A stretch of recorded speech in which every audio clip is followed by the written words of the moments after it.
श्री स्वामी समर्थ अखिल भारतीय श्री स्वामी समर्थ गुरुपीठ त्र्यंबकेश्वर आयोजित भारत मातेच्या संरक्षणासाठी भारतीय जवानांना पाठबळ देण्यासाठी विशेष सेवा परमपूज्य गुरुमाऊली आदरणीय श्री दादासाहेबांच्या आशीर्वादाने 100वा ऐतिहासिक भव्य एक दिवसीय श्री नवनाथ पारायण सोहळा रविवार दिनांक 18 मे 2025 रोजी सकाळी 7 वाजता स्थळ अखिल भारतीय श्री स्वामी समर्थ गुरुपीठ त्र्यंबकेश्वर नाशिक सोबत येताना 40 अध्याय श्री नवनाथ पारायण मोठा ग्रंथ पाठ किंवा व्यासपीठ जपमाळ पाणी बॉटल आसन इत्यादी घेऊन येणे।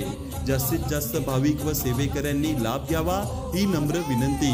धन्यवाद। श्री स्वामी समर्थ। अलख निरंजन हो अलख निरंजन अलख निरंजन अलख निरंजन हो अलख निरंजन।